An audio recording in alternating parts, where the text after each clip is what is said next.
Hey up, it's Steve from the Old Yorkshire Geek, and what day is it? It's Friday, obviously, which means it's Lord of the Rings of Power Day. We're on Season 1, Episode 6, Udun, which I must admit I had to look up. It's UD, U with a little roof over it. I don't know what they call it. Is it umlaut? I don't know what they call it. N, Udun. I don't know if I'm pronouncing that right. I had to look it up. Apparently, it's a big plain in Mordor, and I think it's where this village is. Where the events happen in this episode. You know, it's the Southlands, in it, in the Rings of Power. Anyway, so we're on episode 6, another quite long episode and quite action-packed, I must admit, and quite gruesome in places. But let's just hit the intro and off we go.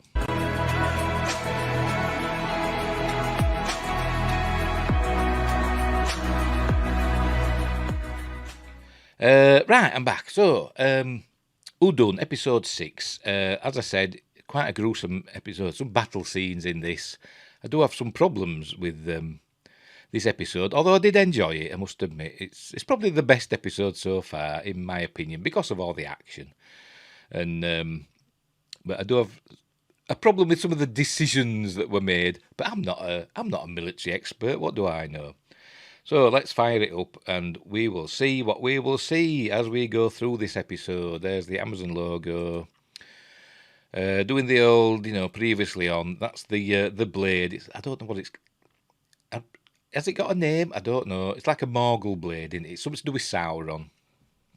This is Theo holding it. And I still think he's going to turn bad. I do. I still think he's going to turn bad.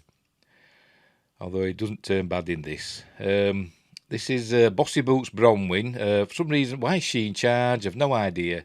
She does say in this episode later on that she didn't ask for this burden. Well, she shouldn't have done it then. She should have let somebody else take charge.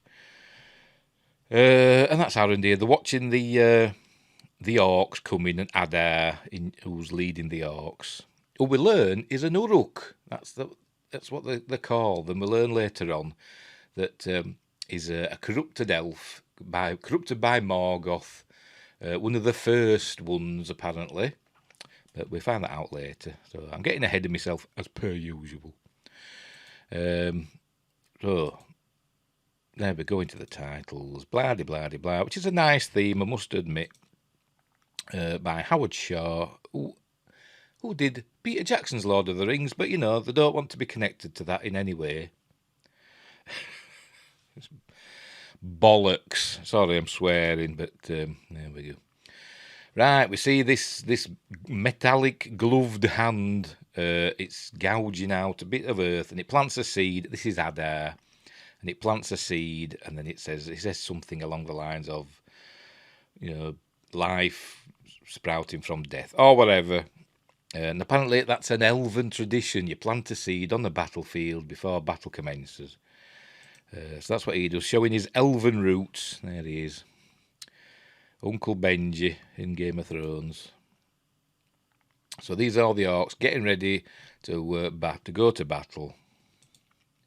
And in amongst them is the humans from the village. Don't ask me what the village is called. Waldreg and all them, who have pledged their allegiance to Sauron, even though he's not Sauron. He seems to have some sort of beef with Sauron, actually, but it's not expanded upon. He says he's killed Sauron, by the way, later on. Right, so they're getting ready to go into battle. Remember the other half of the humans are in the Elven Tower. I should have looked it up, shouldn't I, what it was called, because I can never remember what it's called. But that place, anyway. The hold up in there. There's a bit of nice orky makeup. Come on, get on with it. And there, yeah, here we go. This is the first thing that had me scratching my head. So this orc army just comes marching up the hill. We saw it last week. Remember, we saw the tower up in the mountain, and the orcs had gathered around the foot of the mountain, the base, I'm thinking, how are they going to get up there? Is there a winding path up to, for them to get up to the tower, which will be easily defendable? Just throw rocks and stuff at them, knock them off. But no, they're just there, marching across this big long bridge, unopposed. And I'm thinking, what's going on here? So they get there, they open the gate. They open the gate, or the door, whatever the hell you want to call it. And apparently there's nobody about. And I'm thinking, what's going on? Where is everybody? And then we see, there's Waldreg. We see Arendeer's there. And he starts firing, there he is. He starts firing his bow and arrow, killing a few orcs. And then he shoots at some, strategically placed ropes and beams, and the tower starts to collapse, and other things happen. I don't know if this was set up, originally by the elves, or this is something they've sorted out in a few hours. I don't know. But anyway, so Arendeer legs it, and this tower starts collapsing, and we're going to see it. There you can see the tower starting to go, look. Well, that... An orc gets skewered. It is quite gruesome, is this episode. There's a lot of blood spurting. Human blood and orc blood. So, he's going... Jeff Bezos is going for his Game of Thrones feel. He's not going for his Lord of the Rings feel. Anyway, so... there we go. So, I've gone too far again. Then we see the tower collapsing from a distance. There we go. It's all collapsing, look. And there it goes down, look. And here's all the people, look, gathered. They've run away. And Arendeer catches up with them. So they've run away. Obviously, the orcs didn't leave anybody, in the rear to keep an eye on any stragglers or any people that might escape. No, they've just gone all marching up there. So they've given up a defensible position, basically. They've just destroyed it as well and ran down into the valley. They don't have the high ground. Even Obi-Wan knew about the high ground, didn't he? So anyway, so they're all cheering and happy. So they come back to their town or village or whatever it's called. And they've got to prepare now. They've got to prepare this village for an attack by the orcs. You see, because a fortified, defendable tower were no good to them. So they thought, we'll come down into the valley, into Udun, and we'll hole up in our village that could easily be surrounded. Because there's this bridge here, can you make it out there? There's a bridge there that leads into the village. But apparently that's the only bridge into the village. But it doesn't seem to go over anything apart from a very shallow stream that you could jump over or walk through. So it doesn't make a great deal of sense to me. Who's this? Oh, right there. So after that, we get to, this is Isildur. He's on the ship. Remember, the Númenóreans are sailing to Middle-earth in their 3 ships. They had 5 originally. Now they've just got 3. So, well, they're going to take 500 men. Have they just got 300 now? I don't know. But anyway, it comes down. We find out this is where the horses are kept. It must be like the TARDIS in this ship that they're on, below decks, because they've got a lot of horses. And we see a heck of a lot of horses later on. That's his own horse that he's comforting, and he eats an apple and feeds, I think it's Berek or something his horse is called, and lets that take a bite, and he takes a bite as well, and I'm like, ugh. It's like people that let the dogs lick the noses and stuff. They like going there, and I'm like, oh, give up, you don't know where that dog's face has been. Anyway, so he goes up onto deck, and then he meets Vinegar Vera, who's just as miserable and horrible in this episode, probably even more so, to be honest, than usual, in a custom-made armour that was made rather quickly by the Númenóreans. And he's come up to see land, because the sun's rising. She's seen it for an hour already, because elf eyes are great. Because remember, I forgot his name now, Orlando Bloom. Legolas. Legolas, what do your elf eyes see? So obviously, elves have got good eyes. She's seen land for an hour. Anyway, he just sees it now. Even though you can see it over on the left-hand side of the screen, you know, clear as day. Anyway, so they have a little chat. This is when she first meets Isildur. He says he's a stable hand. So anyway, she's lovely, I must admit. She's Morfydd Clark, but she's just crap as Galadriel. But she's astonishingly beautiful, in my opinion. There, you see the land there. I assume that's land and not clouds. It doesn't look like clouds to me. But he's looking over there for some reason. He's burning his eyes out on the sun. Because he's an idiot. Right, here we go, back to the village.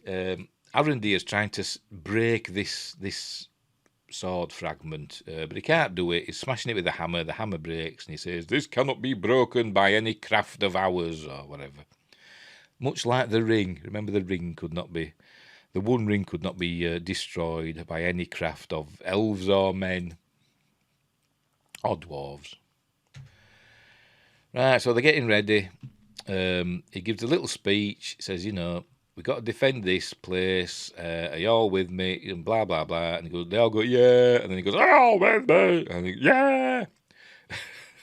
She gives a little speech as well because she's in charge for no reason whatsoever.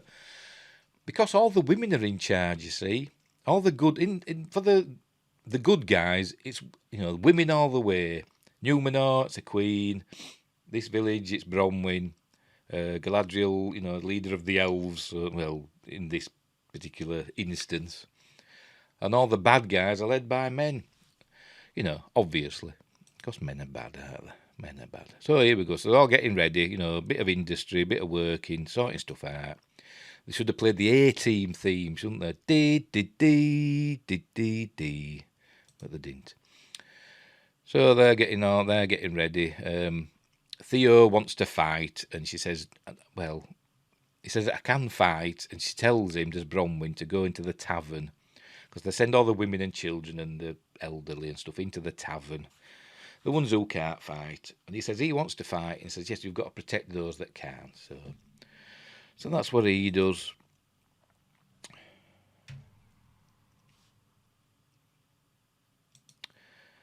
So that's what's happening there. See, all the villagers are getting ready to fight for their village. You know, when they could have just stayed up in the tower, a defensible position. But no, they're going to get surrounded. Well, they don't really, but they should have done. Obviously, you know, written by an idiot. Actually, written by, I think, 4 idiots, including the showrunners. So they're having a little chat, slightly reminiscent of I think it was episode 1 where we saw them talking. I think it might be the same place. And they end up kissing here. It does the thing, by the way, with the seed. Remember we saw Adar planting the seed. He gives her a couple of his seeds. Remember that she gave him some seeds in episode 1. He gives her a couple back and says, plant these, it's an elven tradition, you know. And she says, oh, yes, life in the midst of death and all that stuff. Excuse me, drink it. That's what she's touching the tree for. And then they have a little snog. What are we going to do? They're going to go on, get on with it. Even though I'm sure I read somewhere that Ishmael Cruz Cordova is actually, I think he's gay. It's part of the LGBTQ plus minus / exclamation mark community anyway. That's what I read. I don't know if it's true or not. There you go. There. Oh, you can just see them. Top of my head. Look, they're there. Look. You see them there. Look. They're having a little kiss there. Look. Bless them. Bless them. There's the well. Right. So, night falls. So, all is quiet. A few torches burning. This is the bridge. Don't know why they just don't go down. They all go over the bridge. They all follow the road. But they could just go around it. Look, it's not exactly deep, is it? Steep, or there's not a ravine. Stupid bloody programme. So here, look, they're getting ready, look. And they look out. Oh, here we go. As they look, they see lights appearing. minute. Go on. Get looking. There we go. It shows them slowly appearing, and then eventually there's lots of them.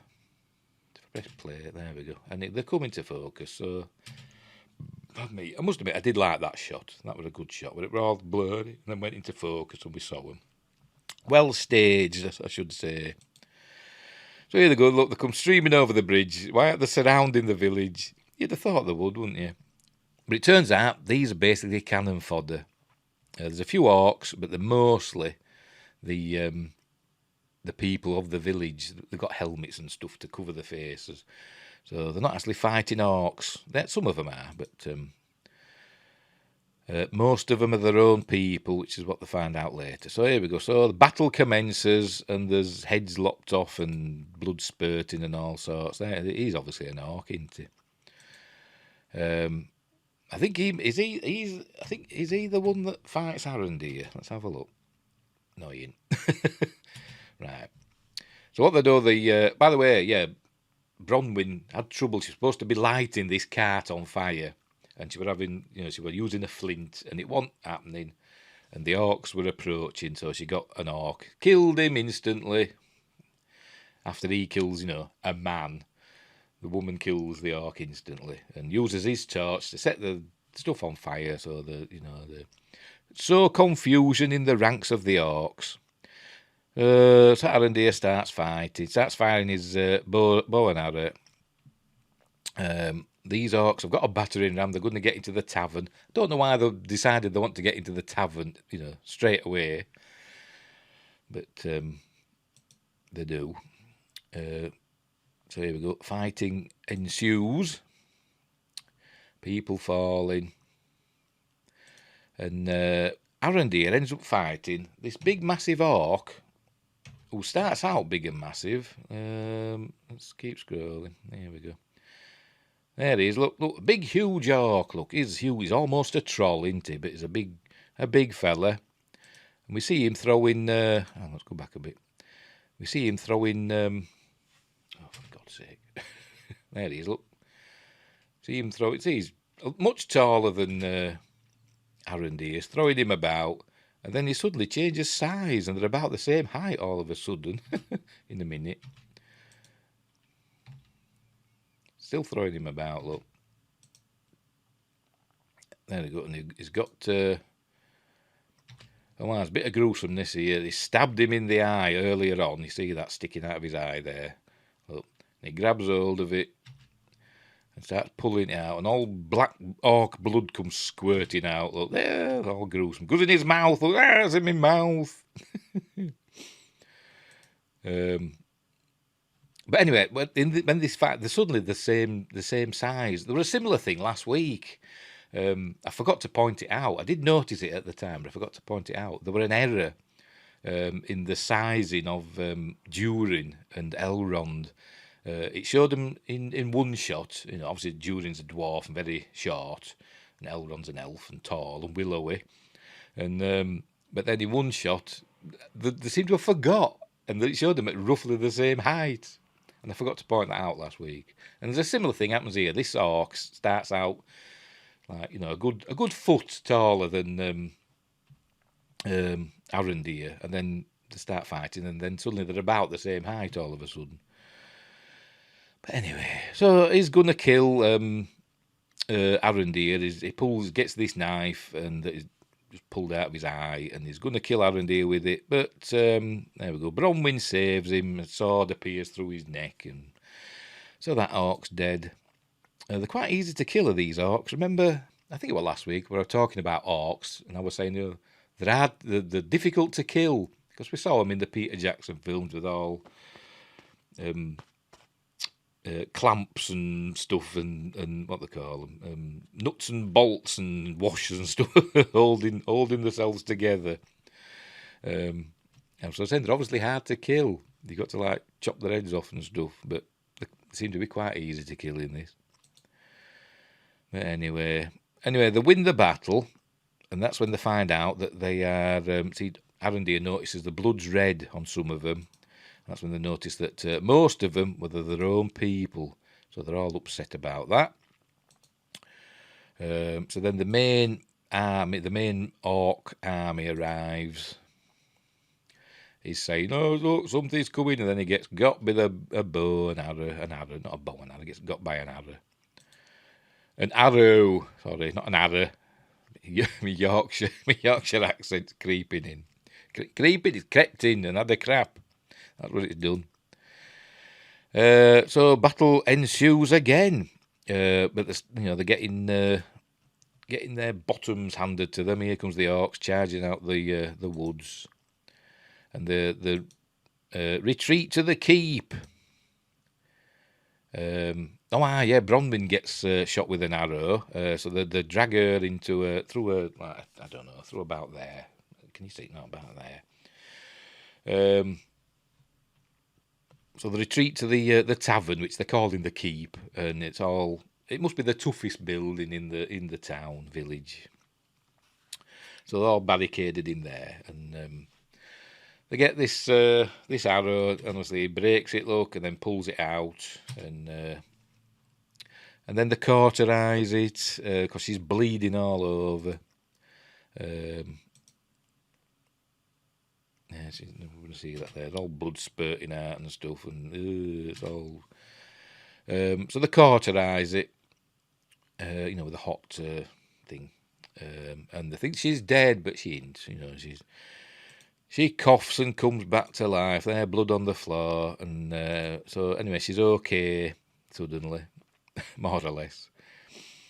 But the orcs have got them surrounded now. But then the sun starts rising, so they must have been fighting a long time, unless it's summer. Could be middle of summer, so the short nights. There must be. The Númenórean cavalry appear, and they come over the hill. Look to the east. A bit of there they are. They're arriving with the 3D printed armour. It looks rubbish, doesn't it? It looks like plastic, doesn't it? It doesn't look like metal at all. So they're here with the 3D printed horse armour, with the Númenóreans with their screen printed battle dress armour, which doesn't look as though it'll stop anything. $1 billion. $1 billion, season 1 ish. Unbelievable. And it looks. Obviously, this is a good set. I bet there's a lot of CG in. I bet there's a lot of cut and paste. I bet this gets pointed out.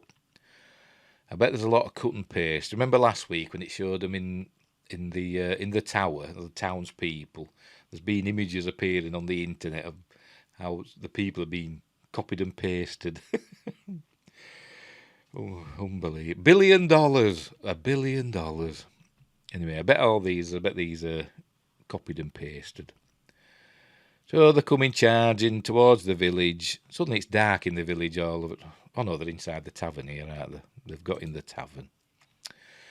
And they're quickly overpowered, and they kill some of the villagers, and they threaten to kill Bronwyn, but because he says, you know what I'm looking for? He's looking for that sword fragment thing. There's Ada. So threaten to kill Bronwyn, so Theo, he says, no, I'll give it to you. So he gets it. There's Bronwyn looking all covered in blood and chesty. So here they come. Here the Númenóreans come, following the road over the bridge. Just go round it. Christ, it's not bloody Clifton Suspension Bridge, is it? Bloody Nora. So here they come charging into the village with their chains. I'm going to see this mowing down. Here we go. There. I hope one of them lets go of the chain at the other side before they hit that building. So the battle is quite quickly won. Ada gives Theo gives Ada the blade, and Ada gives it to Waldreg. Says, I've got a job for you. So he gives the blade to Waldreg. We don't know that. We learn that later. But Waldreg goes back up to the Elven Tower. Remember we saw that carving with the sword thing on it, and Arondir had said it's a key. So that's what we find it's going to do. It's a key. So anyway, so the Numenorians with their screen printed T-shirts and, and this rubbish armour. So they have a fight. This is, don't ask me, isn't it? I don't know, but he's one of Isildur's friends. Remember Isildur and his other friend that got made a lieutenant? This is the other one. Is fighting an orc and it doesn't go well, but then he gets saved. And there's the rest of the cavalry, the Queen Regent, you can just see her there. The Queen Regent watching on. And for some reason, she just sends Isildur down. She says, go on. So he goes charging down. The others don't, but Isildur does. Don't know what he would stay in there for. Look, she's there. Look, she says, go on then. Go on then. Go fight, and you'll probably die. But we know he don't, because it's Isildur. Right, battle continues. Heads lopped off, etc. That's Halbrand doing some fighting. There's something going on with Halbrand as we find out. Adar escapes on a horse. So Galadriel sets off after him. And Halbrand sets off after her. And somehow ends up in front of both of them. I don't know how that happened, but he must know a shortcut. There you go. There's Adar. Riding through the forest. They're going through the forest at full pelt. There you go, look. And then we go, here's Halbrand. He somehow got in front of them. I don't know how. He was behind them. Must have a fast horse. It must be Red Rum, that. Or, if you're in America, that other horse. They did a film about it, didn't they? But in Britain, we talk about Red Rum. Or Shergar. Anyway, so they get him, basically. Halbrand trips up the horse with his lance, and Halbrand's sent to the floor, and then, here we go, he's trying to get the blade, and then, as you see, gets a spear through his hand, for good measure. And then he says, do you recognise me or do you recognise, or do you know who I am, or something like that, to Adar? And Adar says, no. And I thought, oh, why has he asked him that? We shall see. Not in this episode. And he's going to kill him, it looks like, but Galadriel stops him, says, no, we need to keep him alive. There we are, Vinegar Vera. So then we go back to the village. They're tidying up now. The battle is won with their T-shirts on. Under their foam.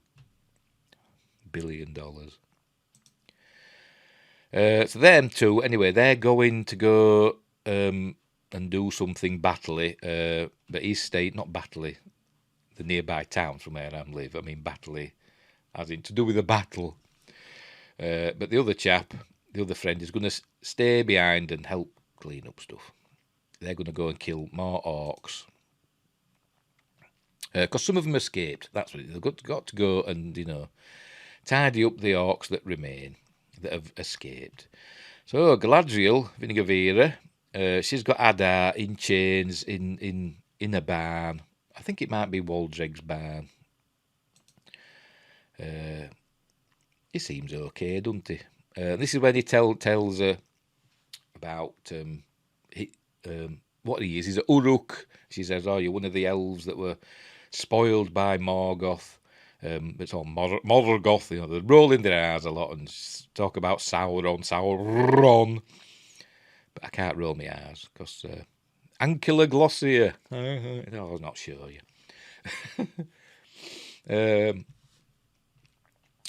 were we? And this is where he tells her that he killed Sauron. He, like split him in two or something. He says, and she don't believe him. But that's what he says he did. He says he killed Sauron.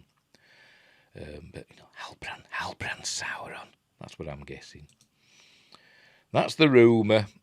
Anyway, she comes close to killing Adar here, but Halbrand stops her.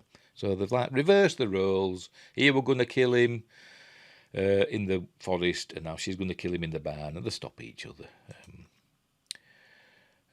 He's telling her about how Sauron went north, and they were trying to do things. They were doing his experiments. And this is, remember, in I think episode 1, She went with her little team, and they found the place way up north where he were doing his experiments, but that was obviously a long time past.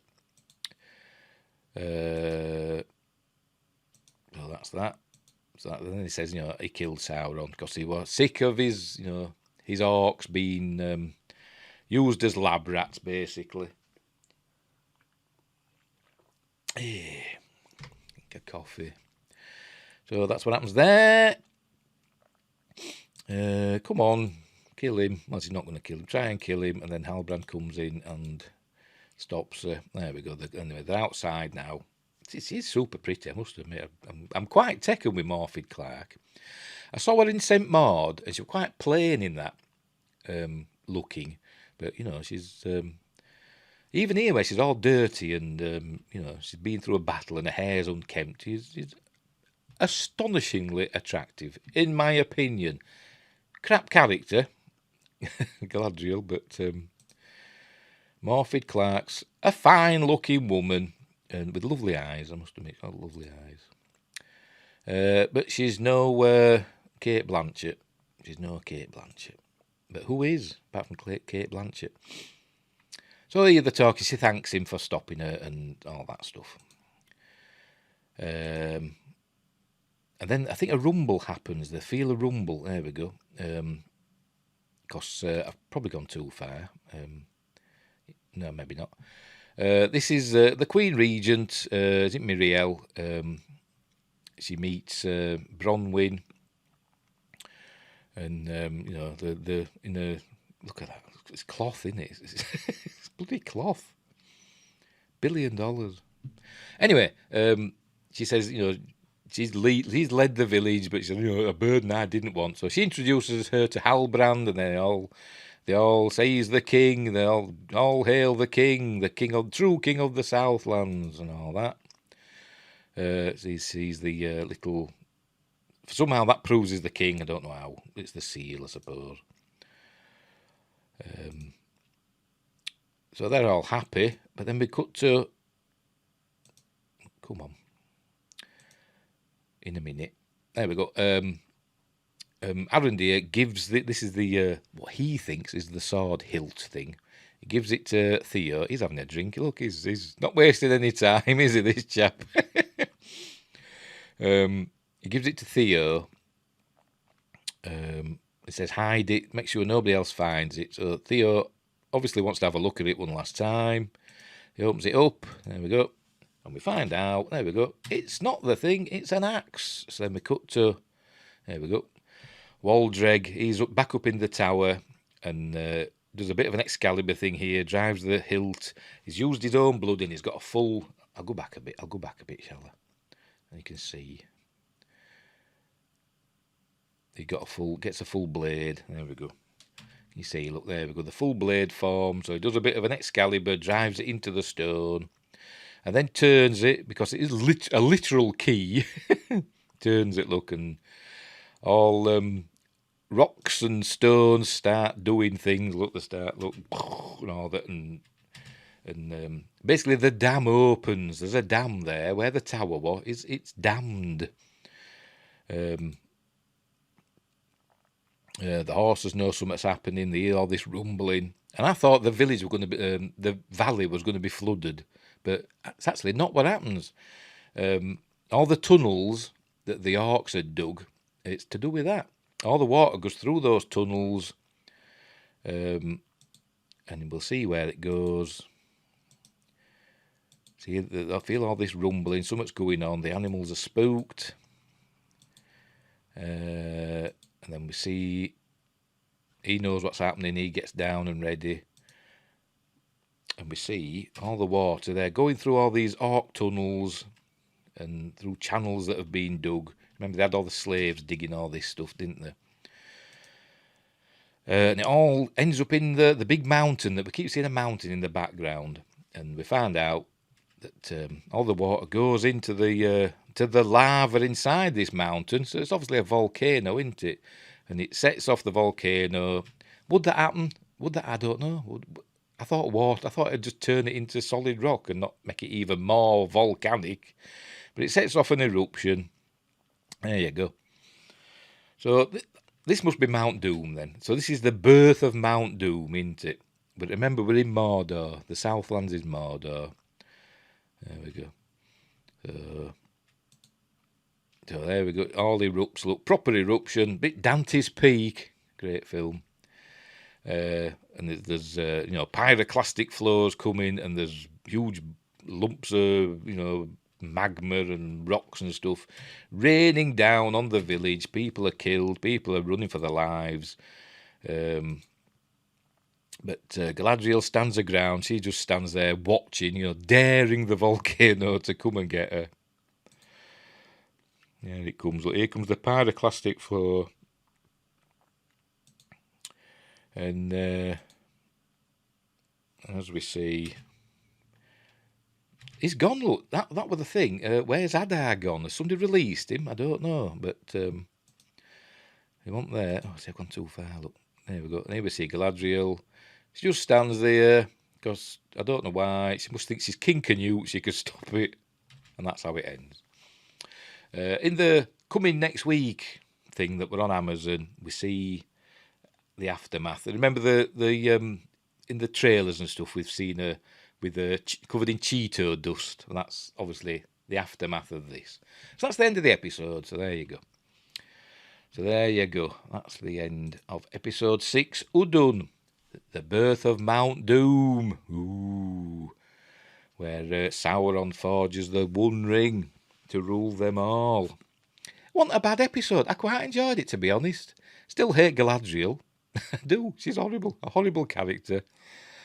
And I've some issues with the decisions made. Why did they leave a defensible fortified tower to go and hide in a village that can easily be overrun, which it was. But obviously they had to get away. It's script necessities. They had to desert it so that Waldrick could go up there with the sword thing and unleash and do all that. So that's the reason. Still stupid. It's still stupid. It doesn't make any logical sense. But the episode itself was okay. Didn't see any hobbits. We're going to see them next week. Not hobbits, Harfoots. We're seeing them next week. So I'm wondering, we might not see Galadriel. We probably will see Galadriel. Yeah, we will. Yeah, we do, because I said we see her covered in Cheeto dust, don't we? But we see the Harfoots next week. So we're back with them. But yeah, it was an okay episode. I didn't mind it. I think I gave last week's. I think I only give it a 5 out of 10, didn't I? This one, I'd give it. I'd give this one a 7 out of 10. It'd be higher because the battle scenes were quite good and the fighting was quite good. But it's got a lowered score because of the decisions. Why leave a fortified tower and run to a village that'll be easily overrun for that. And the crappy Numenor armour and horse armour that looks like it's plastic and 3D printed, and the T-shirts that they're wearing, screen printed links on, or whatever they are, scales, screen printed scales on. Terrible, absolutely terrible. But the story itself was okay. I didn't mind it.